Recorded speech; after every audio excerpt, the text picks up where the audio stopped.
The maxillary right canine, the mesial aspect.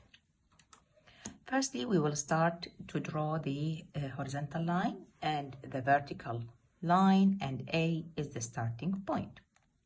From A to B, it must be 10 millimeters, which represent the crown length, while from B to C, 17 millimeters, which represent the root length. The first measurement is the bacolingual or labiolingual dimension at cervix, which is 7.5 millimeters. It is at B. So from B, we're moving 3.75 toward the labial side and 3.75 towards the lingual side.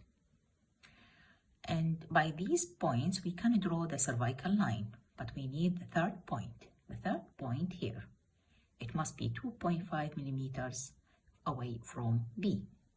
So this will enable us to draw the cervical line, which must be convex, and the convexity usually towards the crown. The second measurement is the bacolingual dimension at the crest of curvature, which is 8 millimeters. At the same level, it is 2.5 millimeters from B. So from B, also the same point, 2.5 millimeters.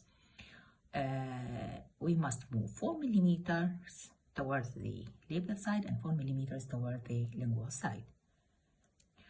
The other point here is cusp tip. Cusp tip usually it is buccally located. It is 1 millimeter from A. هاي النقطة اللي هي تمثل الcusp tip اللي هي تكون usually in the canine more buccally or labially located. So all points are clear, and we will start to draw the outlines. For the labial outline, it is from the cervix to the crest. It must be almost straight. Well, continue with a convex line up to the cusp tip. While for the lingual outline, we have a convex line from the cervix to the crest.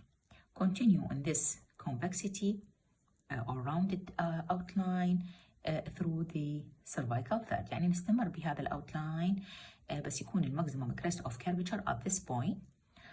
Well, then we will moving in a concave outline up to this level. هذا الليفل اللي هو يكون 0.5 millimeter from A. And then we draw a straight line which represent the cusp tip. All outlines are finished now, and we need to finish also the outline of the root واللي هو يكون أيضا conical shape, wider than the central incisor, wider than the labial aspect for the canine, and with no tilt. Okay, راح يكون with the long axis of the crown. After finishing the drawing in this notebook, راح نحول the same drawing on our wax model. بعد ما نسوي الكارفينج راح يكون شكله بهذا الشكل. هذا طبعا بعد ما رسمنا الميجال اسبكت وبعد ما سوينا له توث كارفينج. فراح يكون عندي cervical line, convex line, والconvexity مالته towards the root, towards the crown, sorry. الميجال outline تبدي تكون straight and then convex outline. وعندنا lingual outline تكون convex through the cervical third حتى تمثل لي هذه الفيوتشر سنجلوم مثل ما تشوفون. هذه هي السنجلوم before finishing. Okay, well then we will continue with a concave outline after removing the wax by this way. وبعد ما نخلص نحاول ندفع الكاسب تيب مور بقلي بهذا الاوتلاين مثل ما قلنا بانه تكون تقريبا مثل ما رسمناها 1 ملم بقلي from the center of the tooth. Okay, by this way هذا راح يكون عندك الميجال surface after tooth carving. نرجع ناخذ fast look to the all surfaces after finishing the surface. هذا هو البقل or labial surface ونشوف الاوتلاين or slopes, mesial slope, distal slope, contact area كلها تكون واضحة عندكم. وأيضا هذا هو الميجال surface اللي شفناه هسه. هذا هو lingual surface before finishing. Okay, and this is the distal surface and this is the incisal aspect. الانسايزال aspect هنا نشوفه يكون تقريبا almost square before finishing. Okay, then we will move to the next step اللي هي الfinishing and incisal aspect.